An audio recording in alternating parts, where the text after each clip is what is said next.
Hello everyone, welcome back to knowledge for future study channel. इस video में हम protection officer का paper हुआ था 2018 में, इसका क्वेश्चन पेपर सॉल्व करेंगे हम। पहला क्वेश्चन है, निम्न में से बूंदी के शासन के विरुद्ध गुर्जरों का कौन सा आंदोलन था? तो बूंदी के शासन के विरुद्ध गुर्जरों का बेंगू किसान आंदोलन था। बेंगू किसान आंदोलन से संबंधित एक फेमस कमीशन है ट्रेंच कमीशन। ये पूछा जाता है ट्रेंच कमीशन किस आंदोलन से संबंधित है? तो बेंगू किसान आंदोलन से संबंधित है। ठीक है। इसके अलावा दो किसान थे, रूपा जी और कृपा जी, वो भी इसी किसान आंदोलन में मारे गए थे। इसका नेतृत्व किया था बेंगू किसान आंदोलन का राम नारायण चौधरी ने। राम नारायण चौधरी ने। आपको कमेंट करके बताना है राम नारायण चौधरी की पत्नी कौन थी, जो कि एक स्वतंत्रता सेनानी भी थी। अगला क्वेश्चन है, मीरा द्वारा पूजित गिरधर गोपाल की एक प्रतिमा किस मंदिर में स्थापित है? तो करेक्ट आंसर है यहाँ पर जगत शिरोमणि मंदिर आमेर। क्वेश्चन ये आता है कि जगत शिरोमणि मंदिर किसकी याद में बनाया गया? तो ये जगत सिंह की याद में बनाया गया, जो कि किसके पुत्र थे? मान सिंह के पुत्र थे। मान सिंह के पुत्र थे जगत सिंह। उनकी याद में मान सिंह की जो पत्नी थी कनकावती, उन्होंने ये मंदिर बनवाया था। और कहा जाता है कि इसमें मीरा द्वारा पूजित गिरधर गोपाल की काले पत्थर की एक प्रतिमा है। तो जगत शिरोमणि मंदिर कहाँ पर है? आमेर में है। थर्ड ऑप्शन यहाँ पर करेक्ट हो जाएगा। अगर आप चैनल पर नए हो तो चैनल को सब्सक्राइब और वीडियो को लाइक और शेयर जरूर करें। अगला क्वेश्चन है, राजा बिंबिसार के शासन की राजधानी कौन सी थी? तो करेक्ट आंसर है यहाँ पर गिरिव्रज। ये राजा बिंबिसार के शासन की राजधानी थी। फर्स्ट ऑप्शन करेक्ट है। अगला क्वेश्चन है, खिलजी राजवंश का शासनकाल निम्न में से कब कब तक रहा? तो खिलजी राजवंश रहा था 1290 से लगभग 1320 ईस्वी तक। ठीक है। मौर्य युगीन शिल्प कला का श्रेष्ठ उदाहरण कौन सा है? तो रामपुरवा का पाषाण बिरसप, ये मौर्य युगीन शिल्प कला का श्रेष्ठ उदाहरण है। फर्स्ट ऑप्शन यहाँ पर करेक्ट है। अगला क्वेश्चन है, परिशिष्ट पर्वन के रचयिता कौन है? परिशिष्ट पर्वन के रचयिता हैं आचार्य हेमचंद्र। सेकंड ऑप्शन करेक्ट है यहाँ पर। अशोक मौर्य के प्रस्तर स्तंभों पर पशु आकृतियाँ और अभिलेख खुदवाने की कला प्रभावित थी। किससे प्रभावित थी? ये ईरान देश से प्रभावित थी। ठीक है। अशोक द्वारा स्तंभों पर पशु आकृतियां और अभिलेख खुदवाने की कला ईरान से प्रभावित थी। अगला क्वेश्चन है, चोल राजवंश की स्थापना किसने की थी? तो चोल राजवंश की स्थापना करने वाले कौन थे? ये थे विजयालय। चोल राजवंश की स्थापना विजयालय ने की थी। फर्स्ट ऑप्शन यहाँ पर करेक्ट होगा। अगला क्वेश्चन है, मंदिरों का नगर किसे कहा जाता है? मंदिरों का नगर एहोल को कहा जाता है। फर्स्ट ऑप्शन यहाँ पर करेक्ट है। मध्यकालीन भक्ति आंदोलन का उद्भव कहाँ और किसके द्वारा हुआ? तो मध्यकालीन भक्ति आंदोलन का उद्भव दक्षिणी भारत के अलवार संतों के द्वारा हुआ था। सेकंड ऑप्शन करेक्ट है यहाँ पर। मत्त विलास प्रहसन, इसके लेखक कौन है? इसके लेखक हैं महेंद्र वर्मन फर्स्ट। ठीक है। मत्स्य विलास प्रहसन के लेखक हैं। मोपला विद्रोह में निम्न में से कौन सी घटना नहीं हुई? मोपला विद्रोह में अंग्रेज अधिकारियों को मार दिया गया, रेल लाइनें उखाड़ दी गई, हिंदुओं को जबरन मुस्लिम बनाया, इन तीनों में से कोई नहीं। तो फोर्थ ऑप्शन करेक्ट हो जाएगा, इनमें से कोई नहीं। देवबंद आंदोलन का नेता कौन नहीं था? देवबंद आंदोलन का नेता सर सैयद अहमद खान नहीं थे। ठीक है। रशीद अहमद गांगोही, एम कासिम ननोतबी और एम अल हुसैन, ये तीनों नेता थे देवबंद आंदोलन के। अगला हमारा क्वेश्चन है, अल बरूनी समकालीन किसके था? तो अल बरूनी ये महमूद गजनबी के समकालीन था। इंपॉर्टेंट क्वेश्चन है।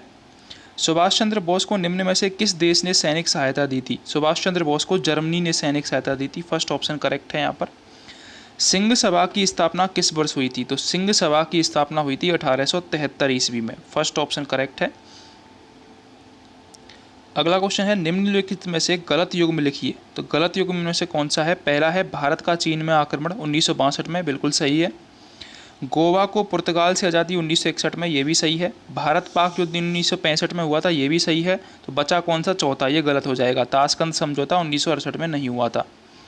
अब हमको पर्वत चोटी मिलानी है, कौन सी कहाँ पर है? ठीक है। तो सबसे पहले है माउंट बिटने। माउंट बिटने कहाँ पर है? ये संयुक्त राज्य अमेरिका में है। ठीक है। इसके अलावा माउंट कोसियुस्को, ये कहाँ पर है? ये ऑस्ट्रेलिया में है। माउंट कोसियुस्को। इंकाकाजगुआ, ये अर्जेंटीना में है। और माउंट किलिमंजारो, ये तंजानिया में है। ठीक है। माउंट किलिमंजारो तंजानिया में है। अगला क्वेश्चन है, IUCN का विस्तार क्या है? IUCN का विस्तार है international union for conservation of nature. First option correct है। विश्व की व्यस्ततम नौगम्य नदी कौन सी है? तो राइन, ये विश्व की व्यस्ततम नौगम्य नदी है। राइन जर्मनी में है। कोयला यहाँ पर सबसे ज़्यादा पाया जाता है राइन नदी में। अगला क्वेश्चन है हमारा, मैच करना है हमको देश और औद्योगिक प्रदेश को। संयुक्त राज्य अमेरिका में औद्योगिक प्रदेश है पिट्सबर्ग, यूनाइटेड किंगडम में है यॉर्कशायर, जापान में है किनकी और रूस में है सेंट पीटर्सबर्ग। ठीक है, ये औद्योगिक प्रदेश हैं प्रमुख देशों के। निम्नलिखित में से दक्षिण से उत्तर की ओर पर्वत श्रेणियों का सही क्रम कौन सा है? दक्षिण से उत्तर की ओर पर्वत श्रेणियों का, तो करेक्ट आंसर है यहाँ पर सबसे दक्षिण में है पीर पंजाल, उसके बाद जास्कर है, लद्दाख है, लद्दाख के बाद सबसे उत्तर में है कराकोरम। ठीक है, सबसे दक्षिण में है पीर पंजाल, फिर जास्कर, फिर लद्दाख और फिर कराकोरम पर्वत श्रेणी आती है। कौन सा जोड़ा गलत है? राज्य और स्थानांतरित कृषि से संबंधित। केरल में पोनम स्थानांतरित कृषि होती है, बिल्कुल सही है। आंध्र प्रदेश में पोड़ू होती है, ये भी सही है। झारखंड में खिल कृषि होती है, गलत है। असम में झूम कृषि होती है, ये सही है। ठीक है, तो बाकी के 3 सही है। केरल में पोनम नाम बोला जाता है स्थानांतरित कृषि को, आंध्र प्रदेश में पोड़ू और असम में झूम बोला जाता है। लौह अयस्क क्षेत्र देख लेते हैं, कौन से राज्य में सही सुमेलित नहीं है, ये हमसे पूछा है। बेलाडिला लौह अयस्क क्षेत्र छत्तीसगढ़ में है, सही कथन है। कुद्रेमुख कर्नाटक में है, ये भी सही है। क्योंझार उड़ीसा में, ये भी सही है।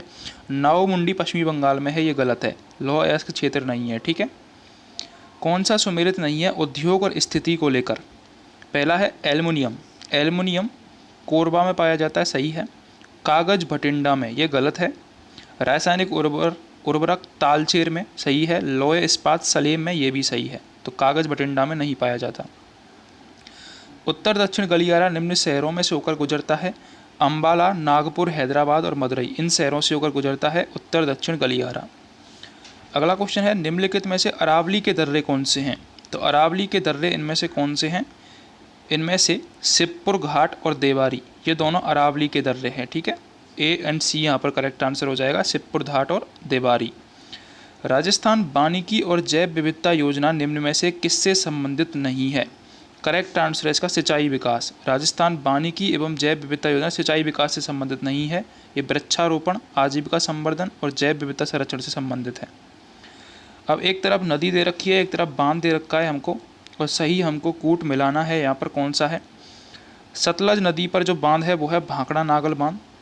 बनास नदी पर बीसलपुर बांध है टोंक में। कोठारी नदी पर मेजा बांध है और सूकड़ी पर बांकली बांध है। ठीक है, ये तीनों चारों आपको याद रखने हैं। सतलज पर भांकड़ा नागल बांध, बनास बीसलपुर, कोठारी पर मेजा बांध और सूकड़ी पर बांकली बांध।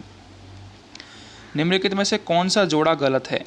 तो सीसा जस्ता राजपुर दरीवा में पाया जाता है, बिल्कुल सही कथन है।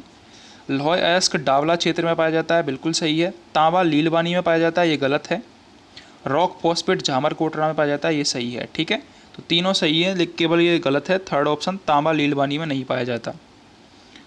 अगला क्वेश्चन है, सन 2011 में राजस्थान में कौन से जिलों में उनकी कुल जनसंख्या में सर्वाधिक प्रतिशत ग्रामीण और नगरीय जनसंख्या है? सर्वाधिक प्रतिशत हमसे पूछा है, तो सर्वाधिक ग्रामीण जनसंख्या डूंगरपुर में और सर्वाधिक नगरीय जनसंख्या कोटा में। फोर्थ ऑप्शन यहाँ पर करेक्ट हो जाएगा हमारा, जो कि ऑप्शन दिए हुए हैं। अगला क्वेश्चन है, अनुसूचित जनजाति के प्रतिशत के अनुसार जिलों का अवरोही क्रम बताइए।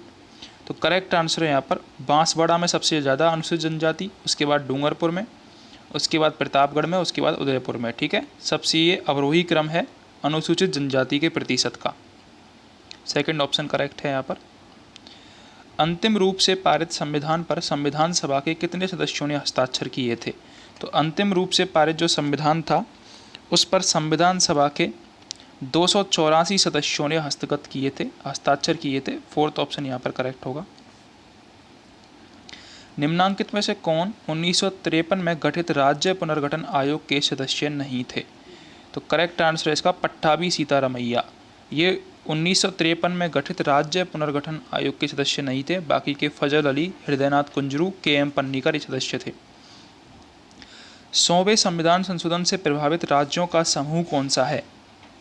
पश्चिमी बंगाल, त्रिपुरा और मेघालय। 100वें संविधान संशोधन से प्रभावित राज्यों का समूह है ये, पश्चिमी बंगाल, त्रिपुरा और मेघालय। अगला क्वेश्चन है, राज्यसभा में आवंटित स्थानों के संबंध में निम्नांकित में से कौन सा सुमेलित नहीं है। असम में 7 सीटें हैं राज्यसभा की, केरल में 10, ये गलत है यहाँ पर केरल वाला, गोवा में 1, छत्तीसगढ़ में 5, ठीक है, केरल वाला गलत है यहाँ पर। राजस्थान में लोकायुक्त के संदर्भ में निम्न में से कौन सा कथन सही नहीं है। भ्रष्टाचार के मामलों की जांच करता है किंतु कुप्रशासन की नहीं, सही कथन है ये। मुख्यमंत्री उसके जांच क्षेत्र से बाहर है, ये भी सही कथन है। वह अपना वार्षिक प्रतिवेदन राज्यपाल को प्रस्तुत करता है, ये भी सही है। फोर्थ ऑप्शन यहाँ पर गलत हो जाएगी, उसकी सिफारिशें सरकार के लिए बाध्यकारी होती हैं, ये गलत हो जाएगा। निम्नांकित में से सुमेलित करना है हमको नेता और राजनीतिक दल को, ठीक है, नेता और राजनीतिक दल को हमको मिलाना है।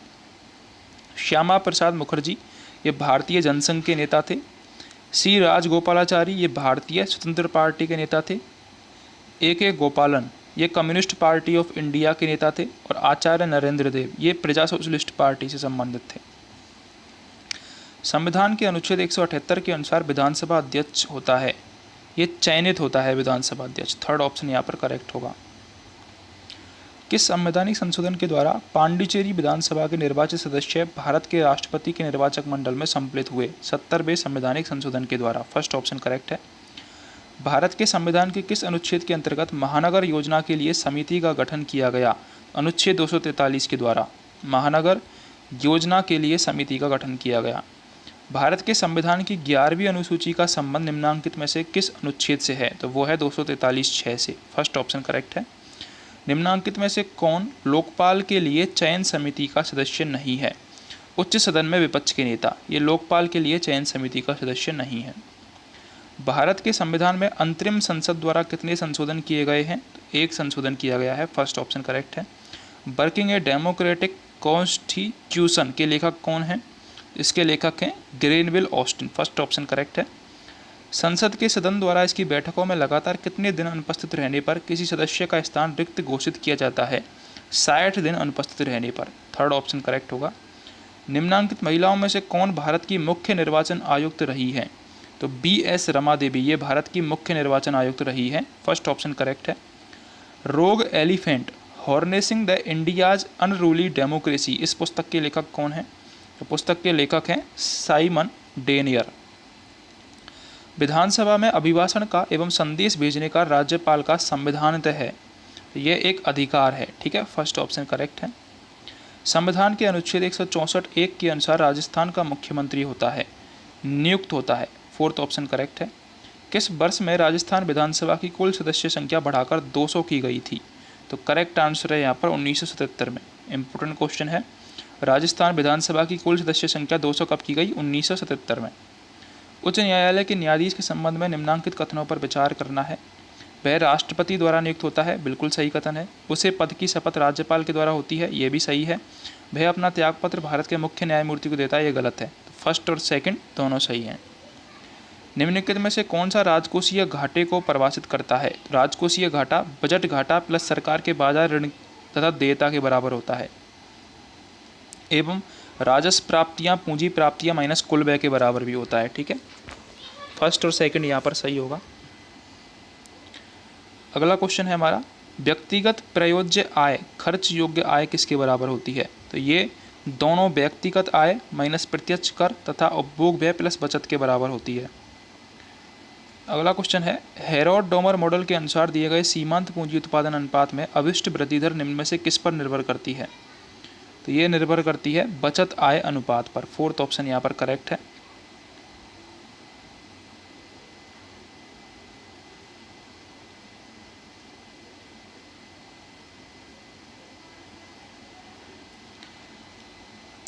रीको द्वारा कौन से 4 एग्रो फूड पार्क्स विकसित किए जा चुके हैं, तो रीको द्वारा कौन से 4 फूड पार्क विकसित किए गए हैं, बोरनाडा, जोधपुर, कोटा, अलवर और श्रीगंगानगर, ये 4 फूड पार्क रीको के द्वारा विकसित किए गए हैं, ठीक है। राजस्थान जीके का क्वेश्चन है, ये इंपॉर्टेंट क्वेश्चन है। अगला क्वेश्चन है, राजस्थान सौर ऊर्जा नीति कब जारी की गई, तो 8 अक्टूबर 2014 को राजस्थान सौर ऊर्जा नीति जारी की गई, सेकंड ऑप्शन करेक्ट होगा।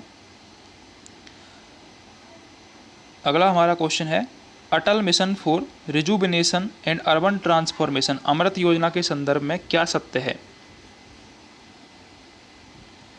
अमृत योजना माननीय प्रधानमंत्री द्वारा माह जून 2015 में प्रारंभ की गई, सही बात है। राजस्थान में कुल 30 शहरों को इस योजना के अंतर्गत चयनित किया गया, ये गलत है। जलपूर्ति, सीवरेज, सेप्टेज प्रबंधन, नालियाँ, परिवहन सुविधाएं इस मिशन के अंतर्गत पहचान की गई, तो ये भी सही है। अगला क्वेश्चन है,